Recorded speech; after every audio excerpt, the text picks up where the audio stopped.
2월 10일 목요일입니다. 지금은 밤 11시 55분 자정이 다 되었습니다. 예. 제가 이 신문은요, 2019년 6월 20일 한국경제신문입니다. 한국경제신문에는 다시 읽는 명저라는 코너가 있고요. 우리에게 유익한 고전의 반열에 오른 또는 오를 법한 그런 책들을 소개를 하는 유익한 코너입니다. 요거는 제가 이제 따로 갖고 있는 건데, 모으고 있는 건데, 파킨슨의 법칙이라고 하는 책의 저자 노스코트 파킨슨에 대한 책 요약이 실린 것입니다. 세금 인상이 가능한 한 공무원 무한정 증가한다라고 하는 제목으로 시작이 되는데요.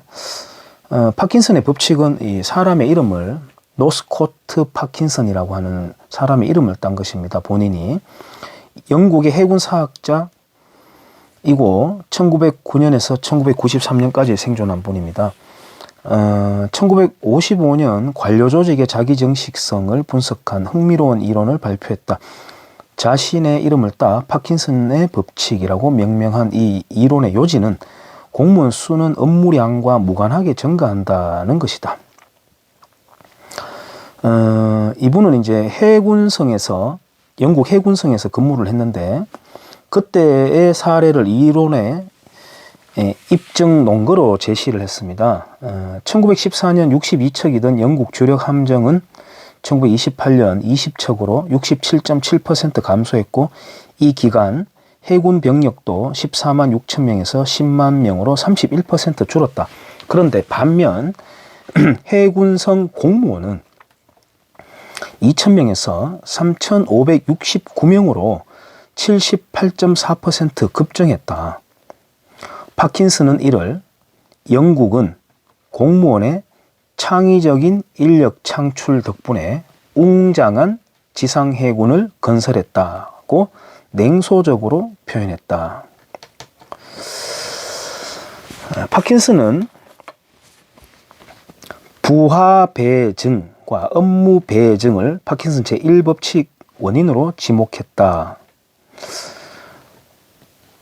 관리자는 승진하기 위해 부하를 늘리려고 하는 반면 경쟁자가 늘어난 것은 바라지 않는다. 공무원은 서로를 위해 일거리를 만들어내는 경향도 있다. 업무량과 상관없이 해마다 평균 5.75% 증가한다고 결론도 내린 바가 있고요. 식민지 시대를 관찰을 하면서 경무에 시달린다고 믿는 공무원이 과로를 벗어나기 위해 선택할 수 있는 방법은 세 가지다. 사표를 쓰거나 동료에게 협조를 구하거나 잡일을 도울 부하 A와 B를 채용하는 것이다. 유사 일에 거의 모든 공무원들은 부하를 늘리는 방법을 택했다. 사표를 내면 근무 연한을 못 채워 연금을 받을 수 없고, 동료에게 도움을 요청하면 무능하다는 딱지 때문에 승진 경쟁에서 밀릴 공산이 크기 때문이다. 부하 2명 이상을 두는 것도 매우 계산적이다. 1명만 두면 업무를 분담해야 한다. 이는 동료가 아니라 동등한 동료를 의미한다. 1명만 부하가 있으면 어차피 일 나눠서 하는 거니까 부하가 아니라 동료가 돼버린다는 거죠. 따라서 머리가 돌아가는 상사는 부하 2명을 고용을 해서 서로 경쟁시키면서 서열도 지키게 한다는 것이죠. 그러나 인력이 늘어났다고 해서 업무량이 줄어드는 것은 아니라고 합니다. 조직이 커질수록 조직의 낭비와 비효율성이 덩달아 커지는지를 구체적으로 설명했다. 그가 1950년대 후반에 제시한 지출은 수입만큼 증가한다라고 하는 파킨슨 제2법칙은 정부가 세금을 계속 올릴 수 있는 동안에는 공무원 수가 무한정 늘어난다는 것을 전제로 하고 있다. 관료 조직의 자기 정식으로 과로 문제가 해결되는 것은 아니다. 부하 A와 B는 저마다 부하 A와 B를 지속적으로 확대 재생산한다. 과잉 충원된 공무원의 일은 불필요한 것이거나 적어도 비효율적인 일이 대부분이다. 지시, 감독, 보고, 승인 등 관리를 위한 관리가 늘어나, 생산성하고 상관없는 관리를 위한 관리가 늘어나 공무원들도 끝없이 일에 짓눌린다.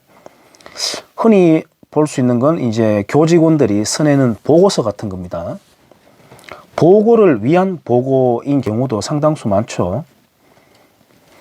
정부위원회와 의회의 비효율성도 질타했다. 한 안건을 논의하는 시간은 그 안건에 포함된 예산에게 반비례한다.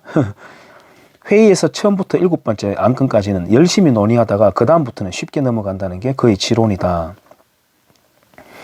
5명이 좋다. 20명 안팎이면 이너서클이 구성되고 오히려 다른 사람은 들러리로 전락한다. 무능과 질시 판치는 비대화된 조직이다. 서로의 생산성을 위한 경쟁이 아니라 고집 센 간부들, 경쟁 상대에 대해서 음모를 꾸미는데 골몰하는 중간 관리자들, 체념적인 분들 많아요. 어리석은 하급 직원들, 어리석은 하급 직원들은 있다고 제가 말씀을 못 드리겠습니다만 체념적인 분들은 많이 있습니다. 의욕에 찬 또 사명감을 가진 공무원들도 있죠. 그런데 이제 체념을 해버린다는 것이죠. 며칠 전인가요? 조선일보에서 감사원에서 감사를 오히려 덜 하니까 승진이 잘 되더라. 감사를 맹렬하게 했던 사람들은 오히려 좌천되더라라고 하는 게 신문이 있었는데 제가 지금은 찾을 수가 없네요.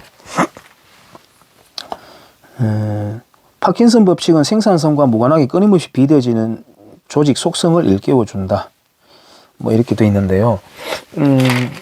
이 예전 신문을 제가 꺼낸 이유는 최근에 1월 19일 세계일보에 소방청장의 인터뷰가 나왔거든요. 이때 왜 그때 화재 현장에서 소방관 2분인가 아마 희생됐죠. 사망했는데 그쯤에 나왔던 인터뷰입니다. 이 소방청장이 소방관 희생 더는 없게 현장 대응체계 더 꼼꼼히 살필 거라라고 하는 제목의 인터뷰가 실렸어요. 그리고 현 정부 들어서 소방공무원 2만 명가량 정원했는데 아직까지 모자르냐 이렇게 하니까 어디에 몇 명 어디에 몇 명 그래가지고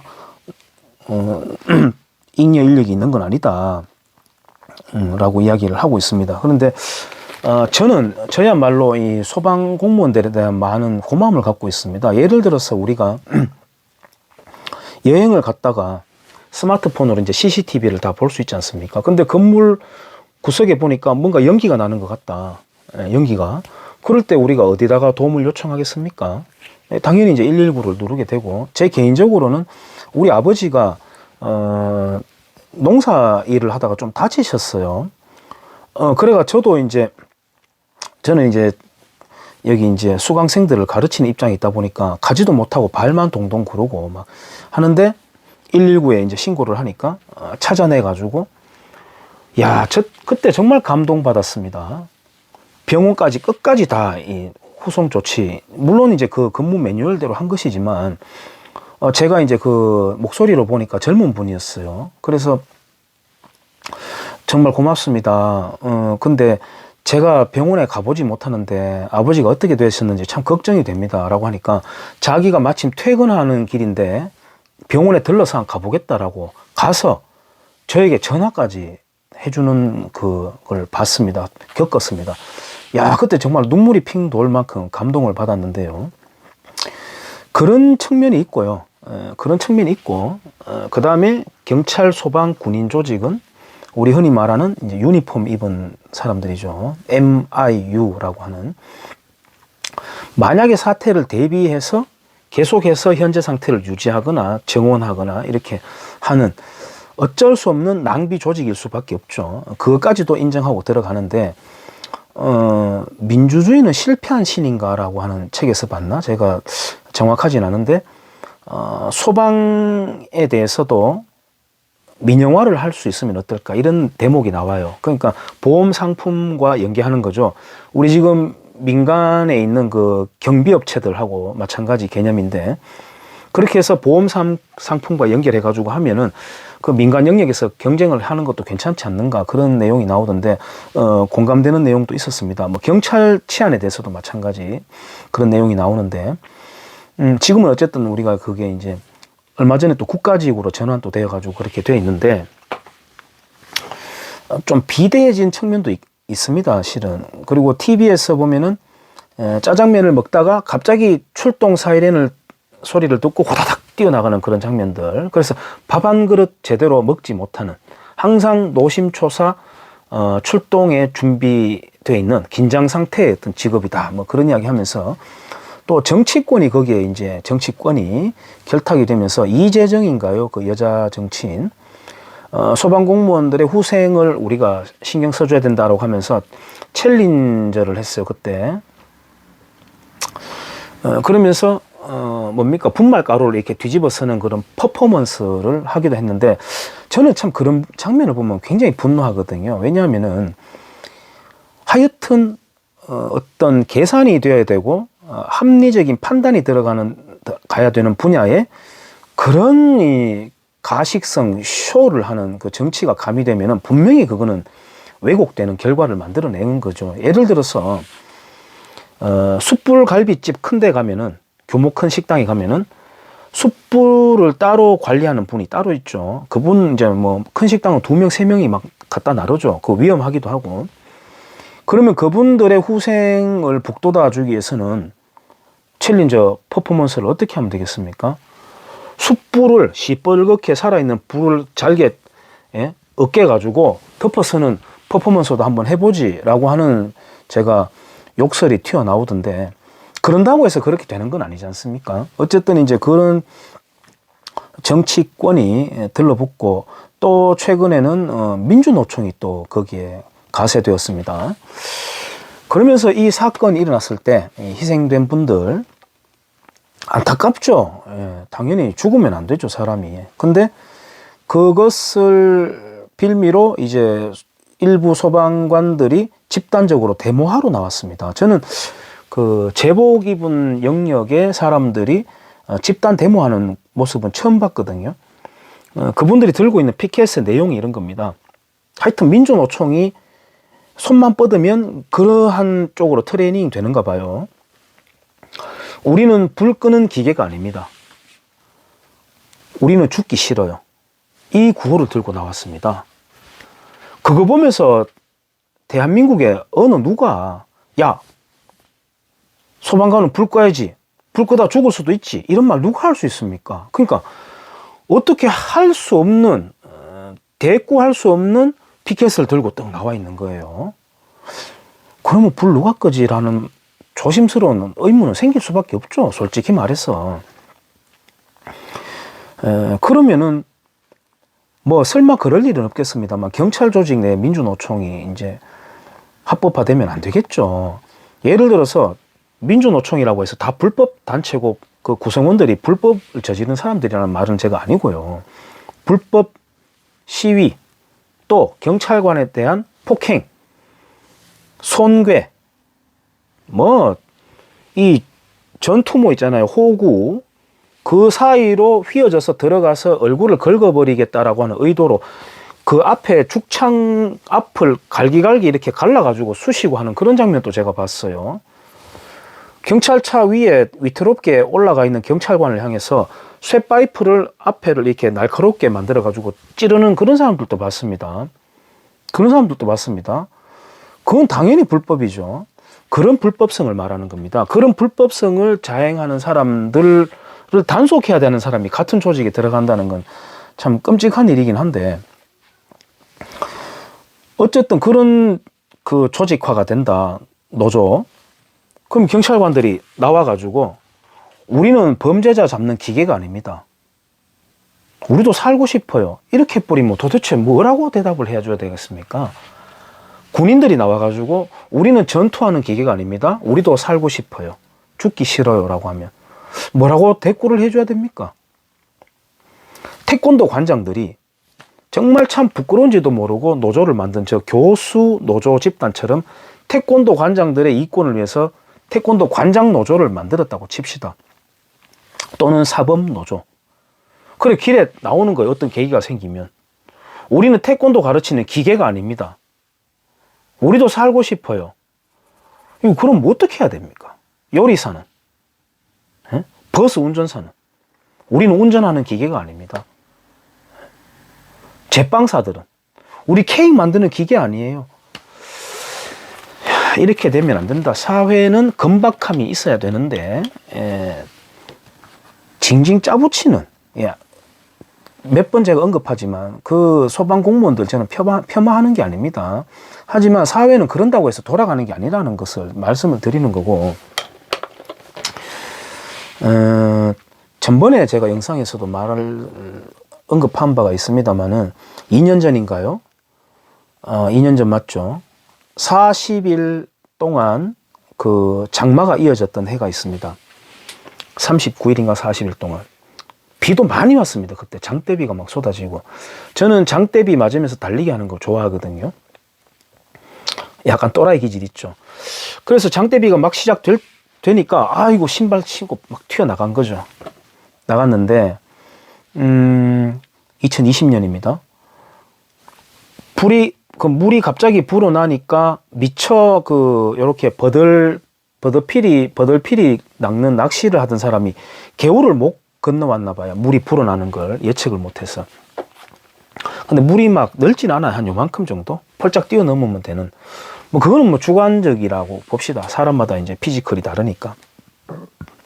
그런데 어쨌든 그분이 거기에 약간 고립이라고 할까요? 그건 좀 너무 거창한 표현인데, 거기에서 어쨌든 전화를 했는가 봐요. 구조 요청 신고를. 소방공무원이 12명이 와 있는 겁니다. 차도 2대인가 3대 와 있고요. 번쩍번쩍 하면서. 그걸 보면서 과거 구소련은 다 공무원이죠. 지금 북한처럼. 실질적인 서류상에서는 취업 100%인 나라들이죠. 실직자가 없는 겁니다. 서류상에서는. 그 과거 구소련에서 형광등 전구를 하나 교체하러 오는데 3명이 오더라는 거잖아요. 사다리 드는 사람, 사다리에 올라갈 사람, 전구를 전달할 사람. 우리 지금 규제 속에도, 우리 지금 현재 한국 규제 속에도 사다리에 관련된 정말 사람들이 몰라서 그렇지 희한한 규제들 많습니다. 디귿자형, A자형, 어떻게 해야 된다, 저떻게 해야 된다. 엄격하게 하면은 불법 행위들 많습니다. 지금 길에서들. 근데 어쨌든 그런 우스꽝스러운 일이 떠올랐는데 12명이 와 있는 겁니다. 그분들은 매뉴얼대로 한 것이다, 이렇게 말씀을 하실 수도 있겠습니다만, 그 매뉴얼 자체가 아까 여기에서 제가 파킨슨 법칙이라고 말씀드렸습니다만, A, B는 또 다른 A, B를 낳고 업무를 계속해서 만들어낸다. 관리를 위한 관리까지도 한다. 보고를 위한 보고까지도 한다. 그걸 제가 말씀을 드리는 거죠. 우리 만약에 만약에 그걸 민영화한다, 소방조직을. 몇 명이 출동하겠습니까? 그 현장 같은 경우에 2명 정도면 되지 않을까요? 많게는 3명 정도. 그런 것이죠. 그러니까 지금 제가 눈에 보이는데 학교가 있습니다만은, 자주 언급하지만은 공공근로라고 하는 분들 무진장 지금 들어가 있습니다. 유치원 마음이 선택해 하라라고 하는 최근 신간 제가 소개하면서도 언급하고 싶은데, 유치원 몇 명이 있든 간에 셔틀버스 큰 거 운행을 해야 되고 청소하는 분들 수업 끝나면 바로 투입돼서 청소도 다 해주고, 하여튼 또 학교는 지금 학교든 어디든 특히 교육 예산을 소모를 해야 되거든요. 그러니까 연말부터 해서 지금 1월, 2월이 막 돈이 지금 많이 소진하려고 막 노력하는 그런 기간입니다. 그러니까 연말 되면은 아이들 만들기 한답시고 이런 거 만들어서 집으로 막 쥐어서 보내고 막 이렇게 하는데, 아까 그 출동했던 과잉된 소방공무원의 인력, 그리고 이 학교 같은 대표적으로 이런 곳에서의 서대는 그런 세금 지출에는 기본적으로 양심과 영혼이 없습니다. 제가 그분들의 윤리관을 탓하는 게 전혀 아닙니다. 그 구조 생리를 말하는 거예요. 세금 지출에는 영혼이 없습니다. 자기가 땀으로 벌어들인 돈이라야만 영혼이 붙습니다. 그래서 10원짜리 하나까지 최대한의 최선의 효율적인 지출을 하게 됩니다. 그거는 그 공무 조직에 속한 분들도 그 세금 집행할 때와 자기 지갑에서 돈 나갈 때 물론 이제 노구로 받은 거라 하더라도 자기 지갑에서 돈 나갈 때하고는 다르다는 거는 뭐 그거는 인정하지 않을 수가 없을 겁니다. 세금에는 영혼이 없다. 또한 원가 계산 자체가 되지 않는다. 효율성도 없을 뿐더러 과거에 소련의 간부에게 그 사람이 이름이 모르겠는데 한 언론인이 질문을 한 적이 있습니다. 당신의 꿈은 무엇입니까? 온 세계가 세상이 사회주의화 되는 것이다.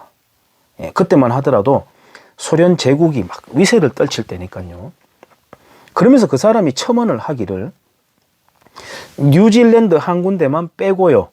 예, 사회주의에서 빼놓고요. 라고 하니까 그거는 왜 그렇죠? 라고 이제 물어보니까 원가 계산이 안 되기 때문입니다. 예, 그래서 한 군데라도 시장 경제가 돌아가는, 자유시장 경제가 돌아가는 나라를 만들어 놔야 어떻게 해서 가격이 만들어지는 것. 가격이 만들어지는 것은 굉장한 그 신비한 메커니즘이거든요. 그게 뭐 높은 가격이든 거품 있는 가격이든 또는 낮은 가격이든 간에 덤핑 되는 상태든 간에 어쨌든 가격이 만들어지는 것은 시장 경제만이 만들어낼 수 있는 신비로운 결과물이거든요. 거기에 대해서 이제 인정을 하면서 사회주의에 대한 허구를 스스로 이제 실토를 하는 셈이었는데 우리 공무 조직이 또 마찬가지인 겁니다. 근데 지금 문재인 정부 들어와가지고 이 소방 조직도 이 정부 들어와서 2만 명이 증원됐다고 합니다만은 이명박 정부 때만 하더라도 160만 명 집계되는 숫자가, 하지만 그것은 다른 OECD 국가의 집계 방식과는 터무니없이 잘못된, 예, 아주 보수적으로 짜게 잡은 숫자였거든요. 예를 들어서 뭐 지역의 공기업들 또는 예산 50% 이상 투입되는 어떤 업체 모든 걸 다 잡았을 때는 무진장 늘어나는 숫자인데 짜게 잡아서 160만 명. 인구 1000명당 33명 공무원이 커버한다. 1000대 33. 그것도 짜게 잡았어. 지금은 어떻게 됐을까요? 1000대 한 100까지 올라갔을까? 예. 그래서 저도 전역하기 전에 경찰특공대 또 산악구조대 저는 굉장히 마음에 들더라고요. 매력 있어 보이고 자기들끼리 몇 명이 그 캠프를 차려놓고 밥 해먹어 가면서, 예, 아침마다 구보하고 사람들 구조하고 보람 있어 보이더라고요. 그때 제 눈에는. 그래서 부모님하고 굉장히 갈등을 빚기도 했습니다. 그래서 막 포기하고 이제 이렇게 살아가고 있는데, 저도 공무원이 됐더라면 이런 이야기는 관심도 없었고 안 했을 겁니다만은, 이거는 지금 공무원 분들을 탓하거나 그런 내용이 아니에요. 이렇게 한번 만들어지고 부풀려진 조직은 계속해서 비대화될 것이고, 박정희 정부 때 설계되었던 공무원 숫자, 공무원 임금, 그리고 퇴직 후에, 은퇴 후에 지급될 연금, 모든 게 지금 상황이 바뀐 거 아니겠습니까? 오래 사니까. 빨리 죽으라는 말이 아니에요, 또. 그러니까 이게 손질되지 않으면 그 공무원 조직이 존속되지 못하는 것은 당연한 것이고, 납세자, 다른 공무원 조직 아닌 사람들의 어깨까지도 바스러뜨리게 되는, 우리 모두의 덫이 된다라고 하는 것을, 예, 뭐 국민연금 같은 경우도 마찬가지입니다만은 우리가 좀 인식을 해야 되는데 하는 걱정을 좀 해봅니다. 그래서 이 소방청장 인터뷰를 보면서 이분은 그런 것까지 걱정할 필요가 없는 분이죠. 예. 또 언급하지만 이분의 윤리관에 문제가 있는 게 아니라 이분은 그냥 자기 자리 잘 넘기고 자기 조직에 대해서 좀 더 후생을 챙기고 하면 되는 것이기 때문에 이분은 이분 역할을 그냥 하고 있는 겁니다. 그렇지만은, 예, 다르게 보는 측면들도 많다. 인원만 그렇게 늘릴 것이냐? 화재 현장에 진입할 때 그 불법 주차되어 있는 트래픽 잼이라고 하는 그 현상들을 해소할 수 있는 방법을 만들어내고, 그럼 빨리 도착하면 아무래도 위험이 줄어들고, 그 다음에 희생이 줄어들도록 장비를 좀 더 현대화한다거나, 또는 지금도 그렇게 많이 하고 있습니다. 보강돼서 하고 있습니다만 건축물을 자재에 있어 가지고도 마찬가지 그런 재료를 쓴다거나 이런 것으로 계속 보완해 나갈 수 있는 것이냐, 아니면은 인원만 냅다 늘려야 되는 것이냐, 이런 것은 우리가 다양한 측면에서 봐야 되는 것이다 하는 생각에서 파킨슨의 법칙 책 속의 요약과 함께 한번 남겨봅니다. 감사합니다.